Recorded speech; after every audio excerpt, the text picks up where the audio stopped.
Why don't more infant formula companies use organic, grass-fed whole milk instead of skim? Why don't more infant formula companies use the latest breast milk science? Why don't more infant formula companies run their own clinical trials? Why don't more infant formula companies use more of the proteins found in breast milk? Why don't more infant formula companies have their own factories instead of outsourcing their manufacturing? We wondered the same thing. So we made ByHeart, an infant formula company on a mission to get a lot closer to the most superfood on the planet, breast milk. Our patented protein blend has more of the important and most abundant proteins actually found in breast milk. We're the first and only US-made formula to use organic, grass-fed whole milk, not skim. We even conducted the largest clinical trial by a new infant formula company in a quarter century, with clinically proven benefits like easier digestion, less spit up, and softer poops versus a leading infant formula. And we make our own formula in the USA and our very own factories in Iowa, Oregon, and Pennsylvania. ByHeart, a better formula for formula. Learn more at byheart.com. Why don't more infant formula companies use organic, grass-fed whole milk instead of skim? Why don't more infant formula companies use the latest breast milk science? Why don't more infant formula companies run their own clinical trials? Why don't more infant formula companies use more of the proteins found in breast milk? Why don't more infant formula companies have their own factories instead of outsourcing their manufacturing? We wondered the same thing. So we made ByHeart, an infant formula company on a mission to get a lot closer to the most superfood on the planet, breast milk. Our patented protein blend has more of the important and most abundant proteins actually found in breast milk. We're the first and only US-made formula to use organic, grass-fed whole milk, not skim. We even conducted the largest clinical trial by a new infant formula company in a quarter century, with clinically proven benefits like easier digestion, less spit up, and softer poops versus a leading infant formula. And we make our own formula in the USA and our very own factories in Iowa, Oregon, and Pennsylvania. ByHeart, a better formula for formula. Learn more at byheart.com. Do you want to talk a little bit about what we did up in Wisconsin after we left Mashtun? We made some bad decisions. This week, we take a road trip up to Wisconsin. This is episode 132 of The Malting Hour. What's the haps on the hops? Got yeast and speeds. This the Malting Hour where we talk about our drink and tell you what we think every other week. And if we get drunk, well, we might slur our speech. Got the gift of gab, the friends you wish you had. Join us for a drink, join us for a laugh. Time is never wasted, where you getting wasted. The Malting Hour here, people take your places. People take your places. People take your home. Welcome to the Malting Hour. I am one of your hosts, Tony Golick, joined always with Brandon Winninger. Brandon. Happy Monday. Happy Monday indeed. Thank you, everybody, for being patient with us as our schedules are not very great. So we're recording this today when it should have been released. So happy Monday. One of the few times we do this. How you doing, Brandon? Good, man. How are you? Pretty good. Like I was just saying, I think I developed a little cough, maybe. I don't know. It's sneaking up, but I drank a lot of tea today, so I'm feeling pretty good. You've got what they call the Wisconsin hack. Classic Wisconsin hack. Because that's where we were at this weekend. We drove up from Illinois up to Wisconsin for a fun bottle share with a friend of the show, Pat McHugh, which was awesome. And a few people that were on episode 2. Was that the Bourbon County blowout? Yeah, I believe so. We had some people there. That was a lot of fun. But we decided while heading up that way, we were going to make a couple of stops. We ended up making 2, and we'll go through the stops. Obviously, right now we'll stop at the first stop. The first stop is a place that we've never. What a way to hey, we're gonna check into all these stops. The first stop is Phase 3 in Lake Zurich. Has it, Brandon? I think we talked about this driving out there. Have you ever been to Lake Zurich before? No, I've never had a reason. Never had to be. Yeah, never had to be. It's a very suburban town, and where that facility is very industrial and very kind of weird. But so now that you mention it, though, now that I'm thinking back on it, there may have been a time, not that I was there to spend any time there, but it was either Lake Zurich or right near Lake Zurich. There was a time where there was a guy I knew that would work on my motorcycle. And at one time he literally came to the city to pick it up. I think he was near Lake Zurich. I don't know if he was in there, but kind of close by. What a guy. Yeah. But yeah, no longer use him for the motorcycle needs. But yeah, I think that would be the closest. But I've never spent any discernible amount of time there. Yeah, that was my first time, and it was my first time at Phase Three. Not my first time having Phase Three beers, or us having Phase Three beers. I think on the show, but you and I discussed plotting out spots, and that was the first spot that I think you and I agreed on, and we got a chance to go in there. And I will say this: it was weird because walking in, I really thought it was just like I didn't really think about is this the original spot or is this the newer spot? Because walking in, I'm like, wow, this is a really small tap room. Like, how do they get anybody in here ever? Because when you first walk in, it's basically like a tiny tap room. Yeah, and it just kind of reminded me of there's tons of people that I know that have said have gone to Phase Three, especially out in like Zurich, and I am remembering people talking about long lines and like bottle shares in the parking lot or something like that along those lines. Just very what to me would sound like, oh, it must not be that big of a place. So while you were shocked and I was like, oh man, it really is small here. Thinking like that was it. Yeah, and the only way that we actually knew. Hold on, I'm going to turn on the lamp that you made me. There we go. The only reason why we knew that there was more to it was that I ordered what did I order? Curvature. I was going to say concentration. Curvature 3, which came out back in 2020, which is cool. They had that on tap because it was being poured over there and not in the main tap room. The other part of it, walking in there, was very funny because it got really quiet as soon as we walked in. And not only did it get quiet, but everybody turned and looked at us. Like, it was like, what are you guys doing here? It's like they knew we were out of place. It's like, yeah, I felt like we walked into Cheers and they were expecting Norm, and they got us two schlubs walking in with like, hey, Judes and Judettes, you guys gonna have some beers? It's like they got Frasier and Niles. Yeah, it's like Frasier and Niles, who was never on Cheers, but yeah, Frasier and Niles walked in. That is how it felt. But the staff itself was very cool, and we did call them out while we were looking at the menu. We were like, wow, it got really quiet since we walked in, and that was kind of funny because everybody laughed. Yeah, and it's kind of like you said, like the setup there is pretty nice. They do have beers that are in the back because, as Tony said, he ordered Curvature that was being poured in the back. We walked in there, and it was a very massive room. When this episode's up, obviously, I will be posting some of the pictures that I took as well. So if you haven't been there, you kind of get an idea of just the sheer size. It's not like if you picture like a large tap room, like Rev Kedzie is a massive tap, for just being a tap room, it's massive.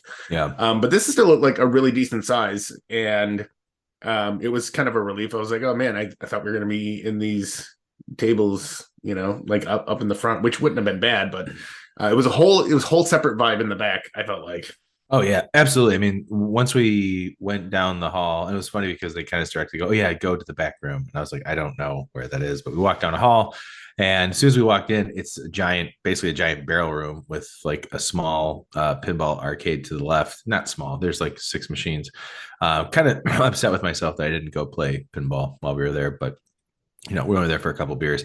And it was great because you found a barrel seat, like 2 seats around a barrel, which was super cool. We got our beers and hung out there and took in the tunes and everything, and kind of took in that whole experience in there. And it's really awesome. I loved it. I thought it was great. Yeah, I agree. When we were kind of off your comment, like, oh, when they were telling us where to go to walk in the back, the only thing I saw, like when we were walking straight forward, was a door that said employees only, and I'm like, I guess we got to go through that door. So I was literally just about to just fall through that door. Here we go. Like, nope. No, that was off to the right of that door. Yeah, and it was a sweet room. There's and like, because they're pouring beer back there, I think on busier days probably, or maybe in the evenings, they have a bartender back there, I would assume. That was my thought.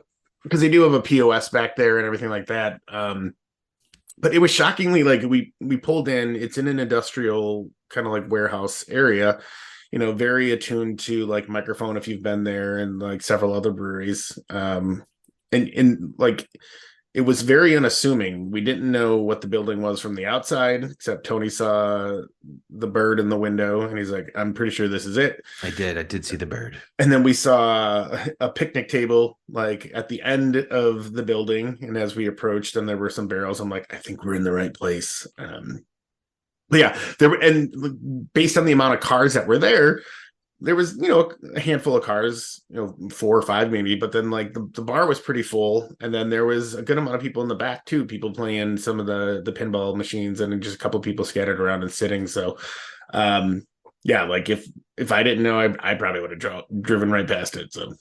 Yeah, which is we almost did that. Had I not seen maybe we would have noticed when it, came to the benches, but yeah, had I not seen the bird, I don't think we would have noticed. So, but yeah, it's a cool spot. And so, yeah, I had curvature 3 from, I want to say 2020 or 2019, somewhere around there. Very good. Brandon, you did 2 beers from them. Do you remember which ones you had?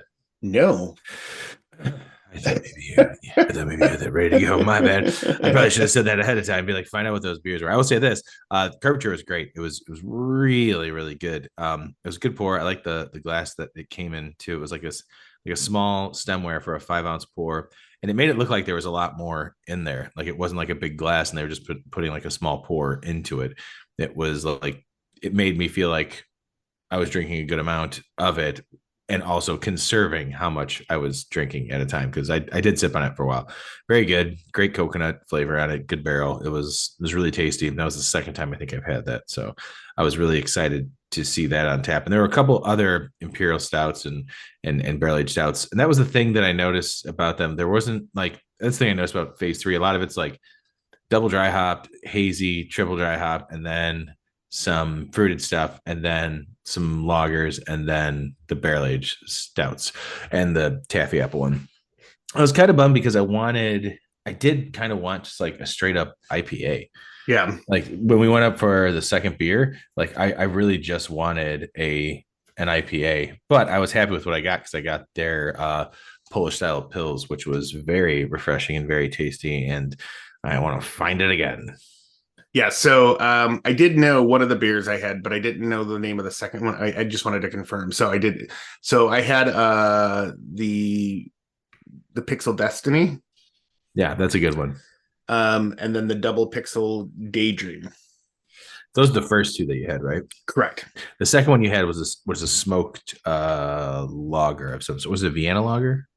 It was the P3 smoked Vienna style lager. There you go. Those are your 3 beers that you had. Yep, indeed. Yeah. And it's funny because we've talked about smoked beers before, and I think both of us are very peculiar about smoked beers. And 2 years ago, maybe I probably never would have sought it out. And if I would have saw it on there, I'd have been like, nah.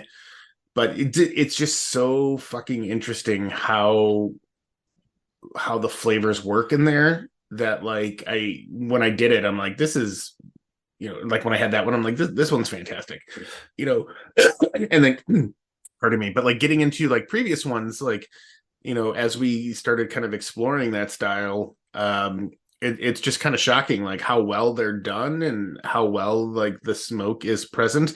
And I've had some that are just way over smoked, but most of the breweries around here do it really well. Like the smoked beer, the Roche beer style. I think we've got a really good representation here in the Chicagoland area. Yeah, I nail on the head there, because I have had some like overly smoked beers, and this beer in particular was really good. It was like a nice hint of smoke, and there's a time and a place for like super smoky beers, but when I'm trying to hang out and have a couple beers, I don't want like I'm drinking liquid smoke with every beer. I don't want that, and that did not have it. And like I said, that Polish Pils was super delicious, crisp, clean, and the other 2 tasters that you had, I thought were really tasty as well. Yeah, I think we made good choices for our first stop. Yeah, and they also had food there inside the facility, which we didn't get, but it did smell really good. It smelled like toasted hamburger buns throughout the entire place while we were there. That it did. That it did. Which is not a bad scent. That should be a candle. Toasted No. hamburger buns. Which is funny because like that's the last thing you expect at a brewery. You know, Yeah, absolutely. I would expect it smells like malt or it smells like Smells like they're brewing. Yeah, but no, it smelled like food, and that was nice. Yeah, it was. It's a good spot. And I looked up Uber rides from the city to there, which is it's not economical, but doesn't mean I won't go back. I did like it. I would like to go back and hang out there and have a few more beers and enjoy, maybe get some food and enjoy the atmosphere because it was cool. And I think we saw Nintendo 64 and Super Nintendo as well. Yeah, well, what we did, so that kind of goes to the point of like getting there being economical. There is the newer Elmhurst location, which is way easier for us to get through too. So yeah, it's a bit closer to the city. So looking forward to trying that out as well. Well, that'll be another stop. And well, you can take the Metro out there, and then it's the way to really fly. Then it's like a 10-minute Uber ride. It's not terrible. No, actually, it's kind of nice because then right on the Metro, you can have a beer or two. Yeah. So I mean, just kind of looking at this, you would take the Metro to Barrington roughly, and then go there. And while you're in Barrington, go check out Wild Onion or something over in Barrington. So. Yeah, you really could make like a day trip riding on the Metro, going back and forth, or not going back and forth, but like heading out, towards a destination at the end, and either hit up places on your way out there or heading back. Yeah, indeed. Yeah, it's fantastic. Yeah, I was very happy with that stop, and I'm glad we did it. Now then we jumped back into the car, heading on to our destination. We did stop at a Casey's because I was getting very hungry and not eating anything that day.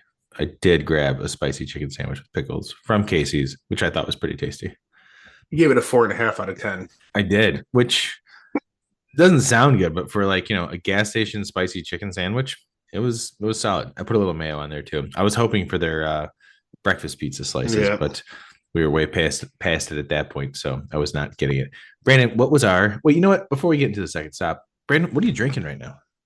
So currently I am drinking a beer that surprisingly is brewed in Wisconsin. And I picked this up last time I went to the same place we were going. On my way back, I stopped and I grabbed some new Glarus, and I got their 30th anniversary quadruple. And that was one of the beers that I got, and that is what I decided to crack open for this episode. It's my last one. So how is it? How's it tasting? It's good. I don't want to say it's fallen off a little bit. It's a lot colder than like the previous times I've had it. So I feel like that has something to do with it. As it's kind of warming up and I'm like just slowly sipping on it, it's getting better. More of that dark candy kind of pulls through. I will go ahead and read what it says on the bottom of the can. It says, brewing for our Wisconsin friends since 1993 deserves celebration. This Belgian quad is a hearty combination of Czech, German, and American malted barley. Rich, luxurious raisin, vanilla, dried fruit, and dark chocolate notes pervade. New Glarus estate and German diamond hops champion subtle notes of cinnamon and that sounds right. That sounds right. Belgian dark candy sugar pushes the original gravity to 24 degrees Plato. Big words. Be warned, Dan's balanced artistry conceals a 10.5% ABV. This is a voluminous brew ready to be savored tonight or lay down to celebrate a future occasion. I do wish I would have saved one, just had it somewhere and just kept it and see what happens, but I'm kind of done saving beers all the time, man. Like I was gonna say, like, yeah, you kind of gotta reach a point where it's like, you know what, I'm not doing that anymore. Yeah, I mean, I've got so much already saved. I don't need to start adding more to that mess. Like, come on. Maybe you should though. I mean, the fact that we went to a place, I brought a bunch of beer and still brought beer back, I was like, oh. A lot of there's a handful of Krampus that were there, and I didn't know they were all there. I would have grabbed it and opened them up. That literally would have been like my night. Like, for sure. But we'll get into that a little bit later. No, yeah. I cracked it. You know what do you rate Yeah. that one, Brandon? How Um, many anniversaries are you? Giving this one like 4.25. Nice. Yeah. I can go with that. 4.25, four and a Yeah, half, roughly. it's good beer. Fucking tasty. I enjoy it. Yeah, I ended up, while up there in Wisconsin, always got to grab some New Glarus beer, and I couldn't decide at first because we were heading back, and we stopped at a gas station and we're going to grab some, and then you pointed out that in the cooler there was Wisconsin Belgian Red, and you said, excuse me, as soon as you said that, I was like, oh, got to grab that. I'm pretty sure we've had this on an episode before, but I'll read what it is. Wisconsin Belgian Red from New Glarus is a fruited beer, 4% ABV. This beer is brewed with whole Montemerans. Oh man, I can't pronounce that. Cherries, Wisconsin farmed wheat and Belgian roasted barleys, lagered in oak tanks and balanced with Holler 2 hops. We aged in our brewery 1 full year. Over a pound of Door County cherries in every bottle makes this beer uniquely Wisconsin. Expect this beer to be ruby red with a medium body that highly carbonated and intense with cherry flavor and bouquet. And I've said this before, this beer reminds me of Cherry Jolly Ranchers, and I really, really love it. Yeah, so I just did a quick search to like on our stuff, and this might be our problem for not listing, Sure. Which we should. In our descriptions, we should list every beer that we have in every description. I think the last time when you mentioned that, we started doing it since. Yeah, then. you got better at we've gotten better at that. But no, you're right. I got better at it. Yes.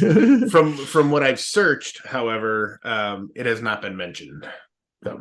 So, Strawberry Rhubarb has been on here, and then we did like Pear 21, and then we did a whole New Glarus episode, and we did not include the Belgian Red. That's insane to me that on the whole New Glarus episode, we did not include this beer because I love this beer. It's one of my favorite beers from New Glarus. I mean, I think we did a good representation with Spotted Cow, Two Women, their Berliner Apfel, and Serendipity.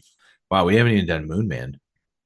Nope. No, and I like that better than Spotted Cow. I do too. We didn't do their God, what is it? Longhorn or something. I forget what their Oktoberfest beer is. Yeah, and then there's that new Bach that we saw. Yeah, we should have got that and split it. But I'm impressed by our restraint. So I did great. I bought the Belgian Red as well. Because that is a beer that my wife enjoys. I thought you bought the raspberry tart. Nope, I ended up switching. I was like, nope, I'm going to go with the Belgian Red. Oh, nice. You switched without me knowing. Bought the same thing because I know Becca likes. I could have gotten the raspberry tart too, and she would have been just as happy. But I like the Belgian Red. So. I do too. Like I said, it tastes like Cherry Jolly Ranchers in liquid form. It's so delicious. Yeah, I mean, it's like such a well done beer. Like that, having beers like this from New Glarus is what makes me sad that they're not closer. Yeah. But also really makes me want to go back and be there again. And well, what you said. Day. Yeah, we both said that that's what we want to do, and we also said that just going up and going to Wisconsin to grab some more New Glarus beer is in our cards for the future. Yeah, I mean, in reality, Wisconsin is not that far. So. Not at all. It's about as close as some of the southwest suburbs from where we live. Yeah, and I mean, we've gone farther for dumber things. So absolutely. You want to move on to the next brewery we stopped at? Sure. All right, Brandon, where do we stop next? So we actually, and shout out to Tony for finding this. Noticed a small little brewery. In another industrial area in Lake Geneva called Mashtun Brewing. And that was hands down an amazing find. Not just because of the beers that we had, but we met the owners, Ricardo and his wife. Very cool. And chatted with them a little bit. And I, told him, hey, we have a podcast. We like to talk about beer. Can I come back and take some pictures? And then he just told us his story. And it was so cool. And they've only been open for 5.5 months, but that place, they had steady business coming in the entire time we were there. Absolutely. It was family friendly as well. Yeah. And as soon as I walked in, I was like, it smells like pizza. Turns out it's grilled cheese, baby. Yeah. So they specialize in delicious beers and probably equally as delicious grilled cheese that we did not get, but Tony, I think, was remiss when we left. Absolutely. Did not get a grilled So cheese. mad. It smelled so good. The description sounded awesome. Like I definitely want to make the trip up there to Lake Geneva to go there again because it was just so tasty. Like I'm willing to take the trip to go like and do the actual interview. Oh yeah, agreed. So we ended up we got his card, Ricardo's card, and we do plan on reaching out to them in the near future to schedule something because it's a good listen. I think it'll be a good listen, and it's a good story. Absolutely. And I don't want to like blow the story. Like people can go, like he's such a nice dude. He will talk to you and tell you his story. And maybe you want to hear it firsthand.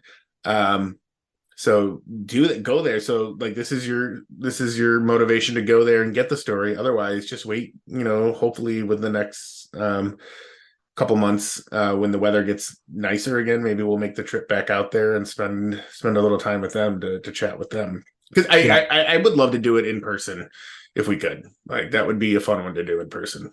Yeah, I agree 100%. Mainly because I just want to drink more of their beers because we did have we had more. Well, I had more than I did at Phase 3, and super impressed because they had an amber, 3 porters, and what was the other thing that they had on? I was like, wow, it's crazy that they had that. But like 3 different porters and a fucking amber ale is awesome because not many breweries will keep a porter on tap all the time, or let alone an amber.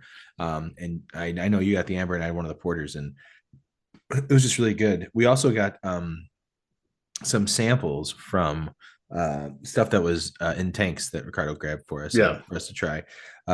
We also learned a couple tricks too, that hopefully you and I can implement into some of our beers soon.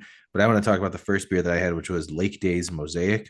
That one was really, really tasty. I got it because it was a hazy with Mosaic, and I was trying to find the description of it. There's no real description of it. It's a New England hazy.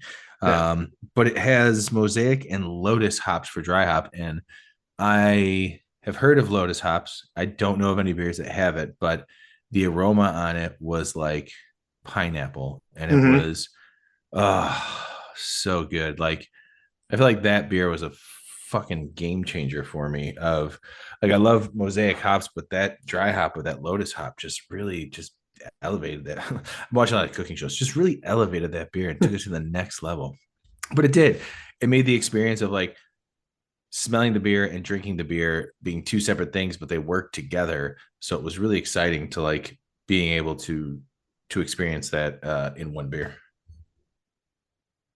Yeah, I agree. And like, so I ended up getting the Independence All American IPA because I saw the name and I was like, oh, that sounds cool.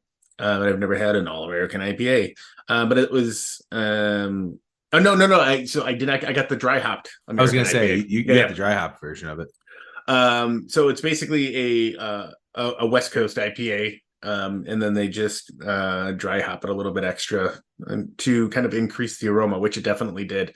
I don't remember if he told me what the hops were in there. And if he did, I apologize, but it was very reminiscent of like a traditional West Coast IPA. It didn't give me the vibe of like Pliny or anything. It gave me more of like, Stone Brewing, like, their early stuff, or like some of the other smaller breweries that I've been to out in California that just do, it's like these big IPAs. And it was fantastic. I enjoyed it, and I probably drank it faster than I should have, but it was a really well done IPA. And I think that when, coming to IPAs, like if I have a choice, I've talked about like how I don't always seek out hazies, but if you have like, choices of hazies or West Coast, I would probably choose the West Coast first because I'm more familiar with them and I kind of know what to get. And even when they're done wrong or not good, they're still usually palatable. And I've had some bad hazies, so it's like, well. Oh. Yeah, yeah. I've been there as well, and like I said, I liked the mix of what they had. I didn't feel like it was like a one note type of brewery, because I ended up after the lake days, I ended up moving on to I wanted to try. God, I wish I could have tried all the porters, but I did the Lake Beast Lurking and the Deep Porter, and that is hands down like a perfect representation of a porter. It's very light drinking. It's dark, but you can still kind of see through it. There's a roasty chocolatiness to it without it coming off as like a stout. And it was refreshing. And then that's what I want from a porter. I want like a roasty, light bodied and crisp, refreshing, beer. And that's what this was. And I was really excited. And had we not had plans to move on to the next event, I think I would have had at least one or two more beers. Oh yeah, totally. What was your second beer? Was which one? I did the Campfire Amber Ale. That's right, which was also very tasty. Again, another style that a lot of breweries, which understandable, don't always have on tap because there's not a huge market these days for amber ales. But I love amber ales and brown ales. They're my favorite. And what's interesting about their Campfire Amber Ale is it's just their descriptors for it is it basically finishes drinking around the fall campfire. And we've talked plenty enough about beers that you can drink around a fire. Absolutely. But their description, like this one has kind of more of a profile description than the other ones. And it says crystal malt gives aromas of fresh baked biscuit or toasted bread and nutty caramel to this comforting drink around the campfire brew. And that's exactly what it was. It was super, super, super clean, super easy drinking. I loved the breadiness and the nuttiness kind of complemented each other. There was this caramel sweetness that kind of lingered through there, but very, very easy to drink and very, very pleasant. I'm not upset that I got that at all. I really enjoyed it. Yeah, you shouldn't be, because it was a really tasty beer, and amber beers are underrated and very, very tasty. So I look forward to when we can go back there. I mean, they had like 12 or so, like 14 different grilled cheese. I could be wrong, between 12 and 14 for sure, or 10 and 14 for sure. And they all sounded good and they looked good while we were sitting at the bar watching them being cooked. And they just, God, I want to have grilled cheese this week, and I will. Good. I will. You want to talk a little bit about what we did up in Wisconsin after we left Mashtun? We made some bad decisions. No, we didn't. Jesus. We have our great friend of the show, Pat McHugh, invited us to his annual Beers Giving event. And this year he decided to do it at his family's lake house up in Wisconsin. That's about as far as I'm going to go. It's in the middle of nowhere. Don't worry about it, creeps. Yeah. And there was, I'm trying to, like 10 of us, maybe. Something like that. There's a lot of us. There was a good amount of us. Tony and I got there at about 2:30. And I brought, I don't know, like over 12 beers, I think. Yes. And Tony brought his 3-liter of Woot Stout that he's been holding on to for a while. Oh, yeah. That we were looking to enjoy. More on that later. And we walked in and I was like, oh, shit, I don't even know if I need to bring my beer out. Like, I probably could have left everything in the car. There was so much. Yes. And there was so much the next morning, too. So, yeah, we were responsible. We stayed the night. Tony and I shared a bunk. Aw. It's kind of like a bunk. Like, you were lower than me. Hey. And yeah, so we got there. Everybody brought, pretty much everybody brought beers. A bunch of people brought different foods, snack stuff, which, we brought some snack stuff as well. It was kind of funny because we were at Casey's and Tony was getting his chicken sandwich. I was like, I'm going to buy pizza rolls because that sounds fantastic. And it did sound fantastic, and it still sounds fantastic. But we got there and we got into drinking, and I did a terrible job of checking into stuff. But luckily we have friends that are not as terrible, and I'm kind of literally looking through the list right now of like all of the things that people checked in while we were out there. And Yeah, I did my best to try and like check in stuff, but I did not check in everything. yeah, so there's a couple of things that there's like, and the notable ones that I enjoyed are, people checked in, but there was a plethora of beers, and I feel like in a lot of beer shares, all the nerds of beers, can kind of get behind this. It kind of turns into like, a barrel aged bottle share, and there was a lot of that, barrel aged beers or stouts, but then like there was a couple, like I brought some IPAs and some other different stuff that kind of slipped in there, and like we had those, and those were fantastic. But yeah, just a lot of big beers. Yeah, and like you said, some people did bring in like a handful of like, a few palate cleansers, so to speak. Yeah, so anything notable that you drank?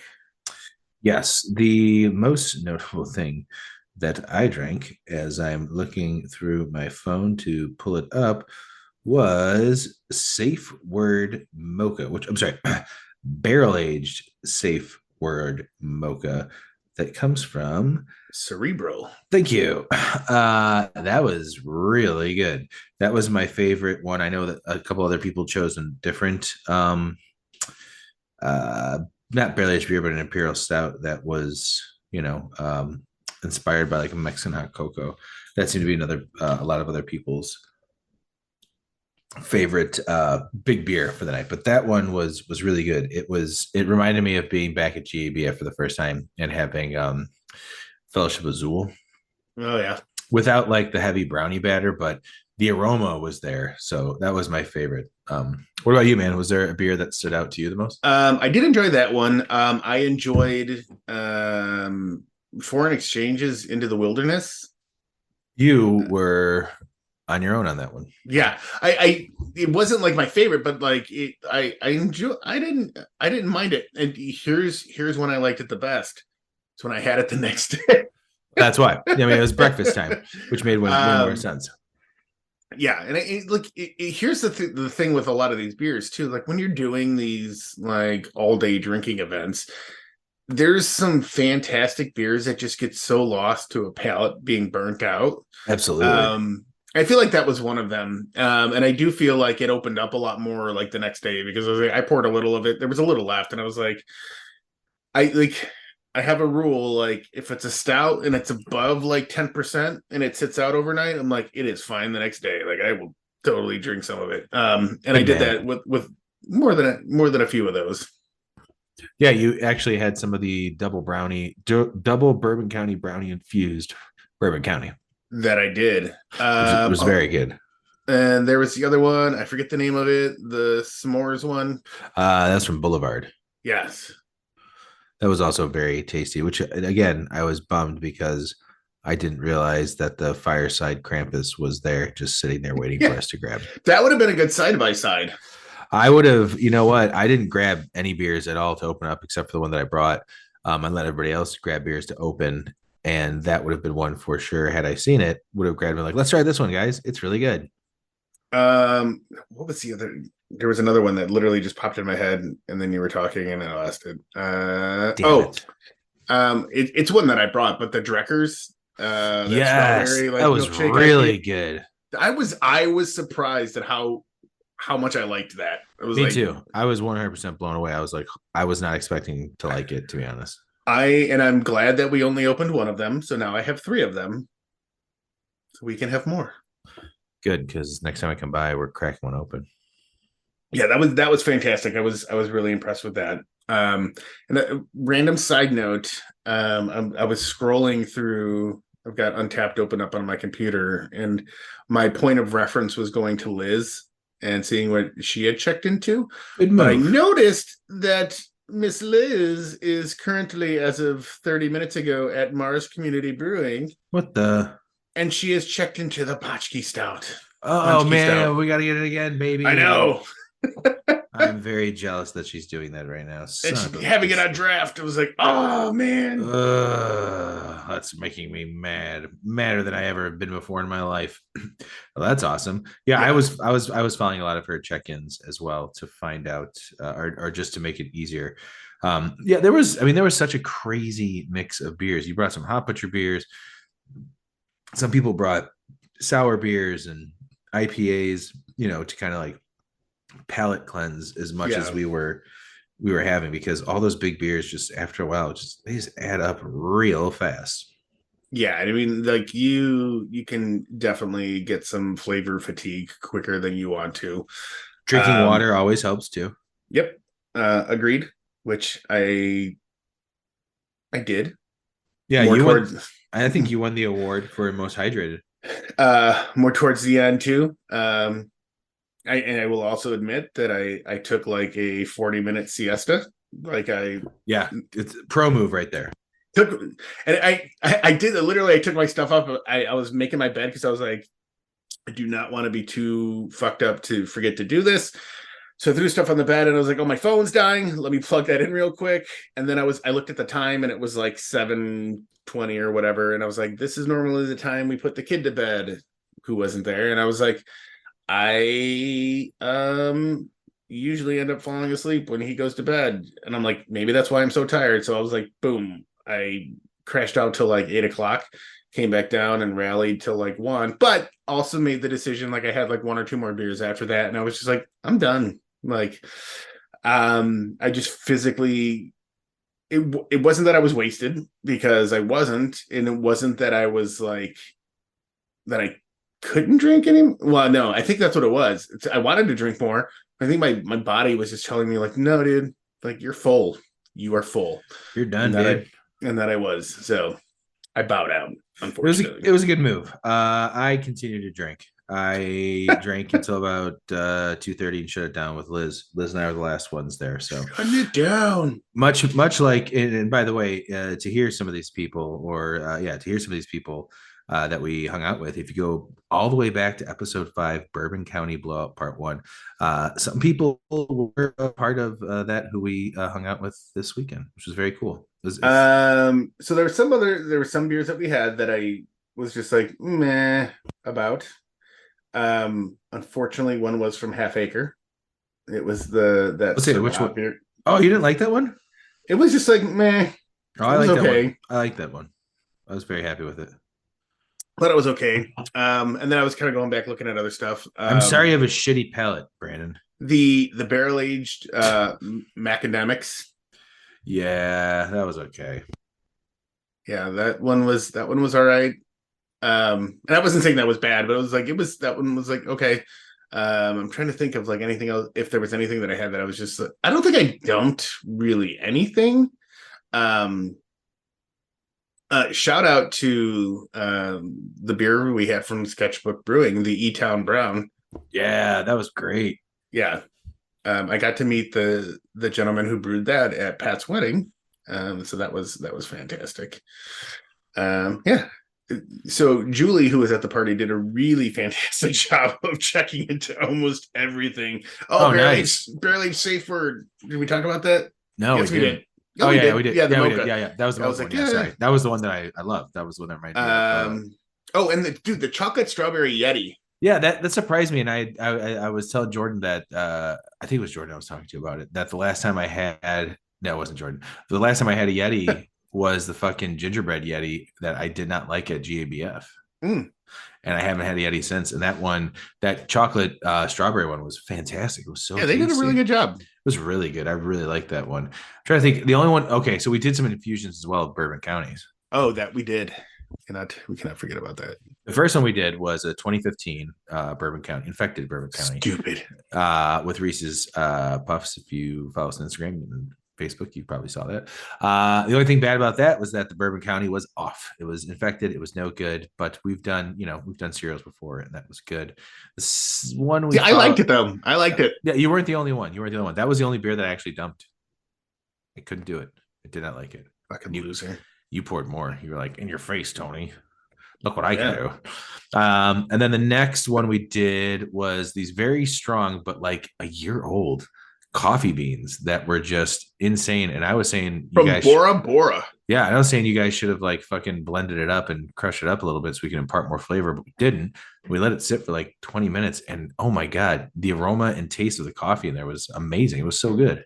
that turned out way better than I would have expected. Absolutely. It was fantastic. Well, and because then when Pat was like, "Oh, let's do coffee," and I was like, "Okay." In my head, I was thinking, "Is he gonna brew like a strong coffee, and then we're just gonna like do that?" And he's like, "No, like we'll just do the beans." I'm like, and then in my head, I was like, "We're not grinding them." He's like, "No, do you have to?" I was like, "I'm not for a French expert." Well, but for a French press, you normally do grind it. You coarsely grind the coffee. And in my head, I'm like, "I'm not the fucking expert here." I was like, "I'm like just a resident drunk here at a party." Like, yeah, sure. Let's try it your way, and his way was not wrong. Not at all. Here's the thing though, like because they were older beans, I'm wondering that if we would have ground them, like if we would have gotten more off flavors and more bitterness, then or maybe that like green pepper type. Yeah. Maybe.